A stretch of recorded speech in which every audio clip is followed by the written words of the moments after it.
ಸ್ನೇಹಿತರೆ ನಮಸ್ಕಾರ. ಚಿತ್ರದುರ್ಗದ ರೇಣುಕಾಸ್ವಾಮಿಯನ್ನು ಹತ್ಯೆ ಮಾಡಿದಂಥ ಪ್ರಕರಣದಲ್ಲಿ ದರ್ಶನ್ ಮತ್ತು ಇಡೀ ಗ್ಯಾಂಗ್ ತಗಲಾಕೊಂಡಿದ್ದೇ ರೋಚಕ. ಈ ಗ್ಯಾಂಗ್ ತಗಲಾಕೊಂಡಿದ್ದು ಒಂದು ಕಡೆ ಆದರೆ, ಈ ಗ್ಯಾಂಗ್ನಲ್ಲಿ ಒಬ್ಬರಾದ್ಮೇಲೊಬ್ಬರು ಸಿಲುಕಿಕೊಂಡಿದ್ದು ಮತ್ತು ಅವರು ಪೊಲೀಸರ ಕೈಯಲ್ಲಿ ಲಾಕ್ ಆಗಿದ್ದು, ಇವೆಲ್ಲದೂ ಕೂಡ ಒಂದು ಕ್ರೈಮ್ ಡೈರಿಗೆ. ಇದು ಅತ್ಯಂತ ರೋಚಕ ಇಂಟ್ರೆಸ್ಟಿಂಗ್ ಕಾರ್ಯಾಚರಣೆಯೇ. ಇದರಲ್ಲಿ ಈಗಾಗಲೇ ಸಾಕಷ್ಟು ಜನರಿಗೆ ಸಂಕಷ್ಟ ಎದುರಾಗಿದ್ದಾವೆ, ಸಾಕಷ್ಟು ಜನರನ್ನ ಸಾಕ್ಷಿಯಾಗಿ ಪರಿಗಣಿಸಿದ್ದಾರೆ ಮತ್ತು ಇಲ್ಲಿ ದರ್ಶನ್ ಆಪ್ತರು ಅಂತ ಹೇಳಿ ಗುರುತಿಸಿಕೊಂಡಿದ್ದಂಥ ಒಂದಷ್ಟು ನಟರಿಗೂ ಕೂಡ ಈ ಪ್ರಕರಣ ಮುಳುವಾಗುತ್ತಾ ಅನ್ನುವಂಥ ಆತಂಕವನ್ನು ಸೃಷ್ಟಿಸಿದೆ. ಆದರೆ ಆ ರೀತಿ ಆಗೋದಿಲ್ಲ ಅನ್ನುವಂಥದ್ದು ಒಂದು ನಂಬಿಕೆ ಸಹಜವಾಗಿ ಇದೆ. ಯಾಕಂತ ಹೇಳಿದರೆ ಅವರು ಈ ಕ್ರೈಮ್ನಲ್ಲಿ ಅಥವಾ ಈ ಪ್ರಕರಣದಲ್ಲಿ ನೇರವಾಗಿ ಭಾಗಿ ಆಗದೇ ಇರುವಂಥದ್ದು.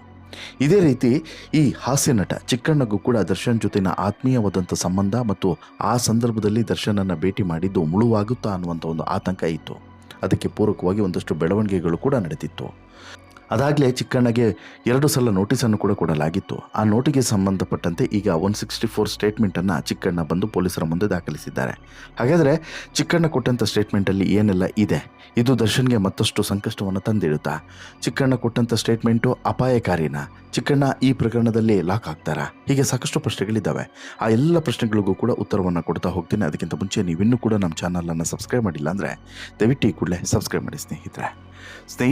ಚಿತ್ರದುರ್ಗದ ರೇಣುಕಾಸ್ವಾಮಿಯನ್ನು ಹತ್ಯೆ ಮಾಡಿದಂಥ ಪ್ರಕರಣ ದಿನಕ್ಕೊಂದು ತಿರುವನ್ನು ಪಡಿತಾನೆ ಇದೆ. ಈ ಪ್ರಕರಣದಲ್ಲಿ ಹೊಸ ರೀತಿಯಾದಂಥ ಆಯಾಮಗಳು, ಹೊಸ ರೀತಿಯಾದಂಥ ಬೆಳವಣಿಗೆಗಳು ನಡೀತಾ ಇದ್ದಾವೆ. ನಟ ದರ್ಶನ್ ಪರಪ್ಪನ ಅಗ್ರಹಾರ ಜೈಲು ಸೇರಿ 50 ದಿನಗಳು ಉರುಳಿದ್ದಾವೆ. ಪ್ರಕರಣಕ್ಕೆ ಸಂಬಂಧಿಸಿದಂತೆ ಎಲ್ಲ ಸಾಕ್ಷಿಗಳನ್ನು ಕೂಡ ಪೊಲೀಸರು ಕಲೆ ಹಾಕ್ತಾ ಇದ್ದಾರೆ. ಹೀಗಿರುವಾಗಲೇ ದರ್ಶನ್ ಅವರ ಆಪ್ತ ಮತ್ತು ಹಾಸ್ಯ ನಟ ಚಿಕ್ಕಣ್ಣ ಅವರ ಹೇಳಿಕೆಯನ್ನು ಪೊಲೀಸರು ದಾಖಲಿಸಿಕೊಂಡಿದ್ದಾರೆ. ಚಿಕ್ಕಣ್ಣ ಕೊಟ್ಟಿರುವಂಥ ಹೇಳಿಕೆ ದರ್ಶನ್ ಅವರಿಗೆ ಮುಳುವಾಗುವಂಥ ಸಾಧ್ಯತೆ ಇದೆ ಅನ್ನುವಂಥ ಮಾಹಿತಿ ಸಿಗ್ತಾ ಇದೆ. ಚಿಕ್ಕಣ್ಣಗೂ ಮತ್ತು ಈ ಪ್ರಕರಣಕ್ಕೂ ಏನು ಸಂಬಂಧ, ಹೇಗೆ ಲಿಂಕ್ ಆಯಿತು ಅಂತೇಳಿ ನೋಡ್ತಾ ಹೋಗೋದಾದ್ರೆ, ರೇಣುಕಾಸ್ವಾಮಿ ಹತ್ಯೆ ನಡೆದಂಥ ದಿನ ಅಂದರೆ ಜೂನ್ 8ರಂದು ಬೆಂಗಳೂರಿನ RR ನಗರದಲ್ಲಿರುವಂತಹ ಸ್ಟೋನಿ ಬ್ರೂಕ್ಸ್ನ ರೆಸ್ಟೋರೆಂಟ್ ಏನಿದೆ ಅಲ್ಲಿ ದರ್ಶನ್ ಇರ್ತಾರೆ.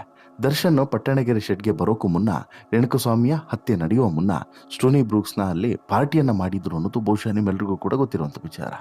ಆ ಪಾರ್ಟಿಯಲ್ಲಿ ಹಾಸ್ಯ ನಟ ಚಿಕ್ಕಣ್ಣ ಕೂಡ ಭಾಗವಹಿಸಿದ್ರು. ಈ ಸಂಬಂಧ ಚಿಕ್ಕಣ್ಣ ಅವರನ್ನು ಪೊಲೀಸರು ವಿಚಾರಣೆಯನ್ನು ನಡೆಸಿದ್ರು. ಇದೀಗ ನ್ಯಾಯಾಧೀಶರ ಮುಂದೆ CRPC 164ರ ಅಡಿಯಲ್ಲಿ ಚಿಕ್ಕಣ್ಣ ಅವರ ಹೇಳಿಕೆಯನ್ನು ಪೊಲೀಸರು ದಾಖಲಿಸಿಕೊಂಡಿದ್ದಾರೆ.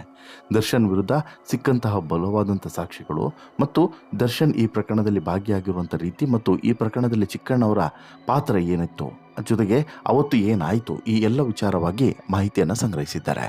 ಜೂನ್ 8ರಂದು ಸ್ಟೋನಿ ಬ್ರೂಕ್ಸ್ನಲ್ಲಿ ದರ್ಶನ್ ಪಾರ್ಟಿ ಮಾಡ್ತಾ ಇದ್ರು.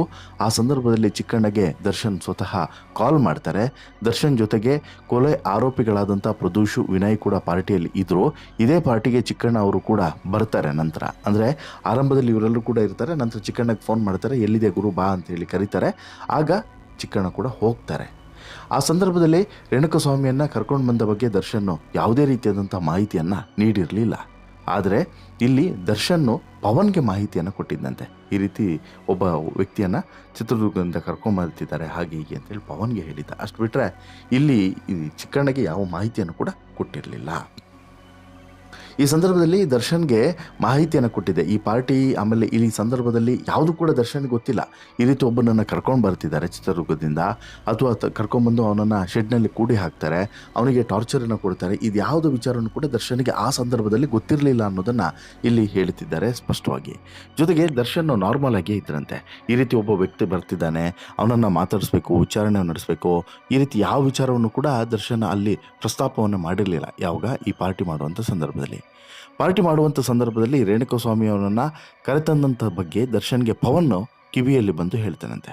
ಆಗ ಪಾರ್ಟಿ ಮಧ್ಯೆ ಎದ್ದು ಹೊರಟಿದಂತೆ ದರ್ಶನ್. ಅಂದರೆ ಇದು ಮಧ್ಯಾಹ್ನ ಆಗುವಂಥ ಪಾರ್ಟಿ. ಈ ಮಧ್ಯಾಹ್ನ ಆಗುವಂಥ ಪಾರ್ಟಿಯಲ್ಲಿ ದರ್ಶನ್ ಸಹಜವಾಗಿ ಸ್ಟೋನಿ ಬ್ರೂಕ್ಸ್ನಲ್ಲಿ ಎಣ್ಣೆ ಹೊಡಿತಾ ಕೂತಿರ್ತಾರೆ. ಆ ಸಂದರ್ಭದಲ್ಲಿ ದರ್ಶನ್ಗೆ ಯಾವಾಗ ಪವನ್ ಬಂದು ಕಿವಿಯಲ್ಲಿ ಹೇಳ್ತಾನೋ ಆಗ ಪಾರ್ಟಿಯ ಮಧ್ಯೆನೇ ದರ್ಶನ್ ಎದ್ದು ಹೊರಡ್ತಾರೆ. ಸ್ಟೋನಿ ಬ್ರೂಕ್ಸ್ನ ರೆಸ್ಟೋರೆಂಟ್ನಿಂದ ಪಟ್ಟಣಗೆರೆ ಶೆಡ್ಗೆ ದರ್ಶನ್ ಹೋಗ್ತಾರೆ. ಪಾರ್ಟಿ ವೇಳೆ ರೇಣುಕಾಸ್ವಾಮಿಯ ಬಗ್ಗೆ ದರ್ಶನ್ ಚರ್ಚೆ ನಡೆಸಿದ್ರ ಅನ್ನುವಂಥ ಅನುಮಾನ ಪೊಲೀಸರಿಗೆ ಇತ್ತು. ಹೀಗಾಗಿ ಪಾರ್ಟಿಯಲ್ಲಿ ಏನೇನೋ ಆಯಿತು ಅನ್ನೋದನ್ನು ಚಿಕ್ಕಣ್ಣ ಅವರಿಂದ ಪೊಲೀಸರು CRPC ಸೆಕ್ಷನ್ 164 ಅಡಿಯಲ್ಲಿ ಒಂದು ಹೇಳಿಕೆಯನ್ನು ದಾಖಲಿಸಿಕೊಳ್ತಾರೆ. ಈ ಹೇಳಿಕೆಯನ್ನು ನೀಡುವಂಥ ಸಂದರ್ಭದಲ್ಲಿ ದರ್ಶನ್ಗೆ ಸಂಬಂಧಪಟ್ಟಂತೆ ಏನಾದರೂ ಮಾಹಿತಿಯನ್ನು ಬಿಚ್ಚಿಡ್ತಾರಾ, ದರ್ಶನ್ ಏನಾದರೂ ಈ ವಿಚಾರವನ್ನು ಅಲ್ಲಿ ಮಾತನಾಡಿದ್ದಾರಾ ಅನ್ನೋದನ್ನು ಚಿಕ್ಕಣ್ಣ ಬಳಿ ಮಾಹಿತಿಯನ್ನು ಕೇಳ್ತಾರೆ. ಆಗ ಚಿಕ್ಕಣ್ಣ ಹೇಳ್ತಾರಂತೆ, ಇಲ್ಲ ಆ ವಿಚಾರವಾಗಿ ಏನೂ ಕೂಡ ಅಲ್ಲಿ ಮಾತುಕತೆ ನಡೆದಿಲ್ಲ. ಇನ್ಫ್ಯಾಕ್ಟ್ ರೇಣುಕಾಸ್ವಾಮಿ ಅನ್ನೋಂಥ ಹೆಸರನ್ನು ನಾನು ಕೇಳಿದ್ದೆ ಈ ಪ್ರಕರಣದಲ್ಲಿ ದರ್ಶನ್ ಅರೆಸ್ಟ್ ಆಗಿದ್ದಾರೆ ಅನ್ನೋದು ಗೊತ್ತಾದ ಬಳಿಕ. ಅಲ್ಲಿವರೆಗೂ ಕೂಡ ಏನೂ ಕೂಡ ಗೊತ್ತಿರಲಿಲ್ಲ. ನನಗೂ ಕೂಡ ಬೇರೆ ಕೆಲಸಗಳಿತ್ತು. ನಾನು ಅಲ್ಲಿಂದ ನಂತರ ಹೊರಟೆ. ನಾನು ಹೆಚ್ಚು ಸಮಯ ಅಲ್ಲಿ ಇರಲಿಲ್ಲ. ಅವ್ರ ಪಾರ್ಟಿ ಶುರುವಾಗಿ ಸುಮಾರು ಸಮಯದ ಬಳಿಕ ನನ್ನನ್ನು ಅಲ್ಲಿ ಕರೆದಿದ್ರು. ನಾನು ಹೋದೆ, ಊಟವನ್ನು ಮಾಡಿದೆ, ನಂತರ ಅಲ್ಲಿಂದ ಹೊರಟು ಹೋದೆ. ನಾನು ಪಟ್ಟಣಗೆರೆ ಶೆಡ್ಗೂ ಕೂಡ ಹೋಗಿಲ್ಲ, ದರ್ಶನ್ ಜೊತೆಗೆ ಎಲ್ಲೂ ಕೂಡ ಹೋಗಲಿಲ್ಲ. ನಾನು ನನ್ನಷ್ಟಕ್ಕೆ ನನ್ನ ಕೆಲಸಕ್ಕೆ ಹೋದೆ ಅನ್ನುವಂಥ ಮಾತನ್ನು ಚಿಕ್ಕಣ್ಣ ಹೇಳಿದ್ದಾರೆ.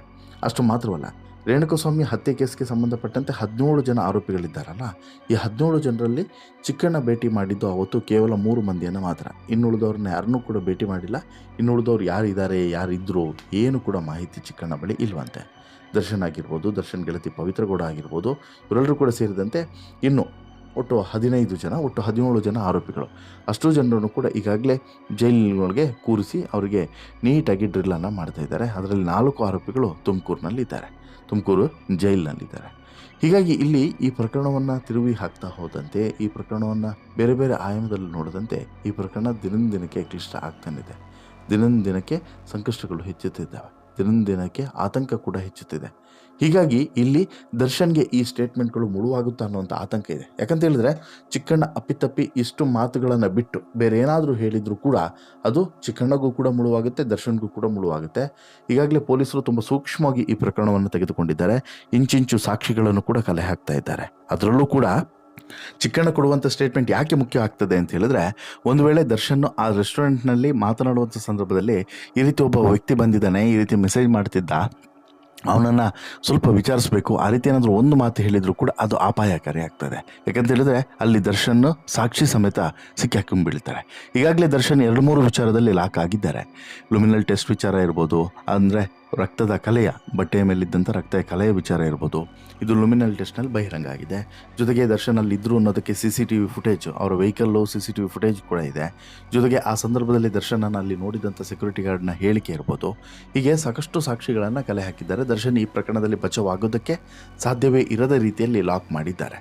ಈಗಾಗಲೇ ಸಾಕಷ್ಟು ಸಾಕ್ಷಿಗಳನ್ನು ಸಂಗ್ರಹಿಸಿ ಚಾರ್ಜ್ ಶೀಟ್ನಲ್ಲಿ ಅವೆಲ್ಲವನ್ನು ಕೂಡ ಉಲ್ಲೇಖ ಮಾಡುವಂತಹ ಪ್ರಯತ್ನವನ್ನು ಪೊಲೀಸರು ಮಾಡ್ತಾ ಇದ್ದಾರೆ. ಹೀಗಾಗಿ ಈಗಾಗಲೇ ಮೇಜರ್ ಆಗಿದ್ದಂಥ ಎಲ್ಲ ಸಾಕ್ಷಿಗಳನ್ನು ಕೂಡ ಕಲೆಕ್ಟ್ ಮಾಡಿ ಒಂದು ಚಾರ್ಜ್ ಶೀಟ್ನಲ್ಲಿ ಉಲ್ಲೇಖ ಮಾಡಿದರೆ, ಈಗ ಚಿಕ್ಕ ಪುಟ್ಟ ಸಾಕ್ಷಿಗಳನ್ನು ಮತ್ತು ಬೇರೆ ಬೇರೆ ಆಯಾಮದಲ್ಲಿ ಸುತ್ತಿ ಬಳಸಿ ಬರುವಂಥ ಸಾಕ್ಷಿಗಳನ್ನು ಕೂಡ ಇಲ್ಲಿ ಸಂಗ್ರಹಿಸಿ ಅದನ್ನು ಕೂಡ ಚಾರ್ಜ್ ಶೀಟ್ನಲ್ಲಿ ಉಲ್ಲೇಖ ಮಾಡ್ತಿದ್ದಾರೆ. ಈ ಮೂಲಕ ಎಲ್ಲಿಂದನೂ ಕೂಡ ದರ್ಶನ್ ಚಕ್ರವ್ಯೂಹವನ್ನು ಭೇದಿಸಿ ಹೊರಗಡೆ ಹೋಗೋದಕ್ಕೆ ಸಾಧ್ಯವಾಗಬಾರ್ದು. ಯಾವುದೇ ಕಾರಣಕ್ಕೂ ಕೂಡ ಬೇಲ್ ಸಿಗಬಾರ್ದು. ಬೇಲ್ ಪ್ರತಿಯೊಂದು ಹಂತದಲ್ಲೂ ಕೂಡ ರಿಜೆಕ್ಟ್ ಆಗಬೇಕು. ಕೇಸ್ ತುಂಬ ಸ್ಟ್ರಾಂಗ್ ಆಗಬೇಕು ಅನ್ನೋಂಥ ನಿಟ್ಟಿನಲ್ಲಿ ದರ್ಶನ್ ವಿರುದ್ಧ ಈ ರೀತಿಯಾದಂಥ ಒಂದು ಪ್ಲಾನಿಂಗನ್ನು ಮಾಡ್ತಾ ಇದ್ದಾರೆ, ಅಥವಾ ದರ್ಶನ್ ವಿರುದ್ಧ ಒಂದು ಚಾರ್ಜ್ ಶೀಟನ್ನು ಸಲ್ಲಿಕೆ ಮಾಡೋದಕ್ಕೆ ಪೊಲೀಸರು ಸಿದ್ಧತೆಯನ್ನು ನಡೆಸ್ತಾ ಇದ್ದಾರೆ. ಬಹುಶಃ ಸೆಪ್ಟೆಂಬರ್ 8ರ ಒಳಗಡೆ ಈ ಚಾರ್ಜ್ ಶೀಟನ್ನು ಸಲ್ಲಿಕೆ ಮಾಡಲೇಬೇಕು. ಅದರ ಒಳಗಡೆ ಸಲ್ಲಿಕೆಯನ್ನು ಮಾಡ್ತಾರೆ. ಅದಕ್ಕೆ ಬೇಕಾದಂಥ ಅಂತಿಮ ತಯಾರಿಯನ್ನು ಪೊಲೀಸರು ಮಾಡ್ತಿದ್ದಾರೆ ಅನ್ನೋದು ಈಗ ಗೊತ್ತಾಗ್ತಿದೆ. ಅದೇನಿದ್ರು ಕೂಡ ಈ ಚಾರ್ಜ್ ಶೀಟ್ನಲ್ಲಿ ಅಂತಿಮವಾಗಿ ಏನು ಉಲ್ಲೇಖ ಆಗುತ್ತೆ, ಯಾರ್ಯಾರ ಸ್ಟೇಟ್ಮೆಂಟ್ ಏನೇನಿರುತ್ತೆ ಅನ್ನೋದು ದರ್ಶನ್ ಭವಿಷ್ಯವನ್ನು ನಿರ್ಧಾರ ಮಾಡುತ್ತೆ ಅನ್ನೋದು ಮಾತ್ರ ವಾಸ್ತವ. ನಿಮಗೇನು ಅನಿಸುತ್ತೆ ಸ್ನೇಹಿತರೆ, ಈ ಎಲ್ಲ ಬೆಳವಣಿಗೆಗಳ ಬಗ್ಗೆ ನಿಮ್ಮ ಅಭಿಪ್ರಾಯ ಏನು? ದಯವಿಟ್ಟು ಕಮೆಂಟ್ ಮಾಡಿ ತಿಳಿಸಿ. ಜೊತೆಗೆ ಈ ಸ್ಟೋರಿ ಇಷ್ಟ ಆಯಿತು ಅಂತ ಹೇಳಿದ್ರೆ ಲೈಕ್ ಮಾಡಿ, ಶೇರ್ ಮಾಡಿ, ಚಾನಲ್ಗೆ ಸಬ್ಸ್ಕ್ರೈಬ್ ಆಗೋದನ್ನು ಮರಿಬೇಡಿ. ಧನ್ಯವಾದ.